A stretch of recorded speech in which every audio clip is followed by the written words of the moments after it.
Movie की शुरुआत में हम कुछ लोगों को देखते हैं जो एक खदान में काम कर रहे होते हैं। तभी अचानक वहाँ एक धमाका होता है और ओलिवर नाम का एक आदमी जो उस खदान में काम करता था वो उनकी मदद के लिए भागता है और लोगों को बाहर निकालता है। और उनमें से टेडी नाम के एक आदमी की मौत हो जाती है और उसकी डेड बॉडी को उसके घर पहुंचाया जाता है। इसके बाद एक पार्टी में हम कोनी नाम की एक खूबसूरत लड़की को देखते हैं। तभी उसके पास एक आदमी आता है जिसका नाम क्लिफर्ड चैटरली था और वो बहुत अमीर था। अब कुछ देर तक बातें करने के बाद वो दोनों एक दूसरे से इंप्रेस हो जाते हैं और साथ में डांस करने लगते हैं। लेकिन कोनी के दोस्त डंकन को ये बिल्कुल भी पसंद नहीं आता क्योंकि वो भी कोनी से प्यार करता था। अब इन दोनों की ये मुलाकात प्यार में बदल जाती है और वो दोनों एक दूसरे से शादी कर लेते हैं। और शादी के वक्त वो दोनों ये कसम खाते हैं कि वो दोनों एक दूसरे से हमेशा वफादार रहेंगे और कभी भी एक दूसरे का साथ नहीं छोड़ेंगे। अब उन दोनों की मैरिज लाइफ बहुत अच्छी चल रही थी, पर अगले दिन क्लिफर्ड को सेना में जाना पड़ता है क्योंकि वो एक सोल्जर था। वहीं जंग के दौरान क्लिफर्ड घायल हो जाता है और उसे वापस घर भेज दिया जाता है। आज क्लिफर्ड घर आ रहा था और सभी बहुत ज्यादा खुश थे और उसका वेलकम करने के लिए घर के बाहर खड़े थे। क्लिफर्ड को देखकर कोनी बहुत ज्यादा खुश होती है, पर तभी हम देखते हैं कि जंग में घायल होने के बाद क्लिफर्ड के पेट के नीचे का पूरा हिस्सा पैरालाइज हो जाता है। अब क्लिफर्ड अपनी हालत से लाचार था और वो सबको थैंक यू बोलकर अंदर आ जाता है। वहीं कोनी क्लिफर्ड को जिंदा देखकर खुश तो हो रही थी, पर वो भी अंदर ही अंदर बहुत दुखी थी।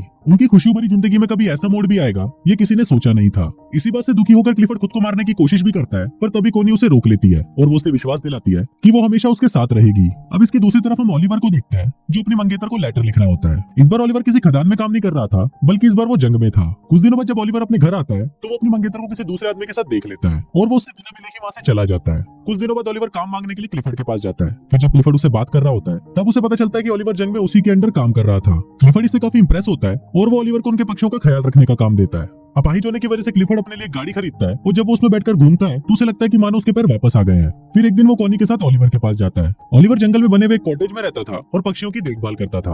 वहाँ पहली बार कोनी ओलिवर को देखती है। वहाँ से वापस आते वक्त कोनी ओलिवर को इशारा देती है, पर ओलिवर उसे समझ नहीं पाता। अगले दिन एक मेड कोनी के पास आती है और उसे बोलती है कि ओलिवर अपने कॉटेज की चाबी मांग रहा है। इस पर कोनी खुद उसे चाबी देने के लिए उसके पास जाती है। फिर जब वो ओलिवर के पास पहुंचती है तो ओलिवर उससे ठीक से बात नहीं करता और उसे बोलता है कि आपको ये तकलीफ उठाने की कोई जरूरत नहीं थी। कोनी को भी ओलिवर के इस बिहेवियर पर गुस्सा आ जाता है और वो गुस्से में वहाँ से चली जाती है। अगले दिन ओलिवर कोनी को एक लेटर लिखता है जिसमें वो अपने बर्ताव के लिए उससे माफी मांगता है। इसके बाद कोनी फिर से उससे मिलने के लिए उसके कॉटेज में जाती है जहाँ ओलिवर अपनी शर्ट उतारकर काम कर रहा था। फिर जब कोनी उसके बदन को देखती है तो उसके भी तन बदन में आग लग जाती है। ये देखकर कोनी खुद को कंट्रोल नहीं कर पाती और वो ओलिवर के पास जाने लगती है, पर तभी ओलिवर भी उसे देख लेता है और अपनी शर्ट वापस पहन लेता है क्योंकि वो कोनी की इज्जत करता था। कोनी को वो जगह बहुत पसंद थी, इसलिए वो ओलिवर को बोलती है कि मैं हर रोज यहाँ पर पेंटिंग करने आऊंगी। इस पर ओलिवर उसे बोलता है कि मैं ये जगह आपके लिए साफ कर दूंगा और मैं किसी और जगह चला जाऊंगा। कोनी उसे बोलती है कि तुम्हें कहीं भी जाने की जरूरत नहीं है और तुम मुझसे इतना भाग क्यों रहे हो। यहाँ कोनी ओलिवर से गुस्सा हो जाती है और वहाँ से जाने लगती है, लेकिन तभी बारिश आ जाती है, इसलिए वो ओलिवर के साथ उसके कॉटेज में चली जाती है जहाँ वो दोनों आग जलाकर खुद को गर्म करने लगते हैं। पर तभी ओलिवर वहाँ से उठ जाता है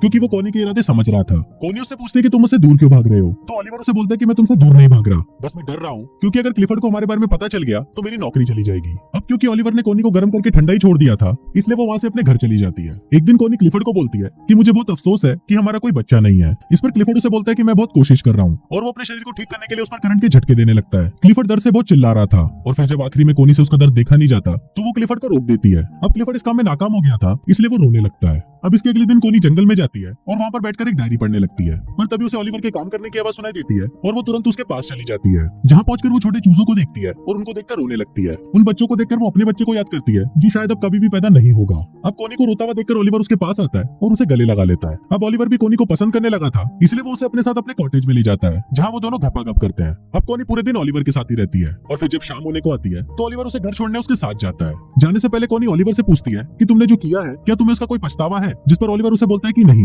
मैं तुमसे प्यार करने लगा हूँ और अब तुम सिर्फ मेरी हो। उसी रात बहुत तेज तूफान आता है और बादल गरजने लगते हैं। ओलिवर को कोनी की बहुत याद आ रही थी, इसलिए वो बहुत ज्यादा दारू पी लेता है। वहीं कोनी की नींद भी उड़ जाती है और वो भी ओलिवर की याद में सो नहीं पाती। फिर वो खिड़की से ओलिवर के घर की रोशनी को देखती है और वो खुद को रोक नहीं पाती और दौड़ते हुए ओलिवर के पास चली जाती है और उसे जाते हुए उसके घर की एक मेड देख लेती है। ओलिवर भी वहाँ कोनी का इंतजार कर रहा था और वो कोनी को बोलता है कि मुझे नहीं लगा था कि तुम मुझसे मिलने आओगी। इस पर कोनी उसे बोलती है कि मैं तुम्हें कभी भी अकेला नहीं छोड़ूंगी और फिर वो दोनों वहाँ पर गपागप करने लगते हैं। एक दिन क्लिफर्ड के घर पर एक पार्टी होती है जहाँ पर डंकन भी आया होता है। फिर क्लिफर्ड देखता है कि कोनी और डंकन साथ में डांस कर रहे हैं और उसे ये देखकर बिल्कुल भी अच्छा नहीं लगता। अगली सुबह क्लिफर्ड कोनी को बोलता है कि तुम्हारे लिए तुम्हारे पति से ज्यादा इंपॉर्टेंट एक बच्चा पैदा करना है। कोनी हमेशा से एक बच्चा चाहती थी और क्लिफर्ड को लगता है कि इसीलिए कोनी डंकन के करीब जा रही है। पर इस बात से कोनी बहुत गुस्सा हो जाती है, जिस पर क्लिफर्ड उसे कहता है कि उसे इस बात से कोई फर्क नहीं पड़ता कि तुम किसी से भी बच्चा पैदा करो, बस वो बच्चा मेरा होना चाहिए। अब इस बात से गुस्सा होकर कोनी ओलिवर के पास चली जाती है और उसके साथ गपागप करती है। एक दिन कोनी को पता चलता है कि वो प्रेग्नेंट है, तो वो इस बारे में क्लिफर्ड को बताती है। क्लिफर्ड ये सुनकर बहुत खुश होता है और वो कोनी से उस आदमी का नाम पूछता है, पर कोनी उस आदमी का नाम उसे नहीं बताती।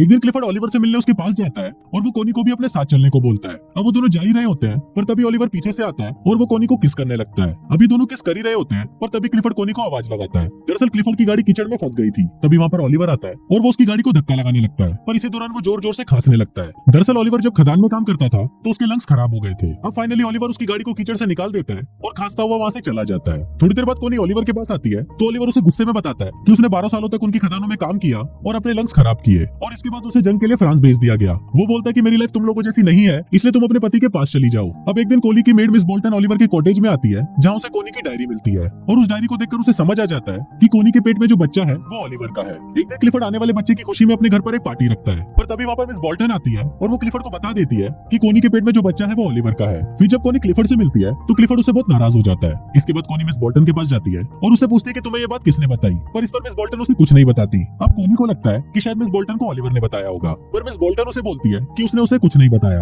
अब इस पर कोनी रोने लगती है और वो उसे बोलती है कि मैं ओलिवर से बहुत प्यार करती हूँ। फिर मिस बोल्टन उसके पास आती है और उससे माफी मांगते हुए बोलती है कि जल्दी ओलिवर के पास जाओ वरना तुम्हारा पति उसे मार देगा। ये सुनकर कोनी भागते हुए ओलिवर के आउट हाउस में जाती है और देखती है कि वहाँ पर कोई नहीं था। वो देखकर कोनी रोने लगती है, पर तभी वहाँ पर ओलिवर आ जाता है और उसे देखकर कोनी उसे गले लगा लेती है। इसके बाद हम देखते हैं कि कोनी क्लिफर्ड के घर पर आती है, जहाँ कोनी उससे डिवोर्स मांगती है, पर क्लिफर्ड उसे मना कर देता है और ओलिवर को बुलाने के लिए बोलता है। पर फिर जब ओलिवर वहाँ पर आता है तो वो दोनों आपस में बहस करने लगते हैं और फाइनली कोनी और ओलिवर क्लिफर्ड के घर को छोड़कर चले जाते हैं। उनके जाते वक्त क्लिफर्ड वहाँ पर आता है और वो कोनी को तलाक देने के लिए मान जाता है। अब कोनी और ओलिवर क्लिफर्ड से बहुत दूर चले जाते हैं और हमेशा हमेशा के लिए साथ रहते हैं और कुछ इसी तरह से ये फिल्म यही खत्म हो जाती है।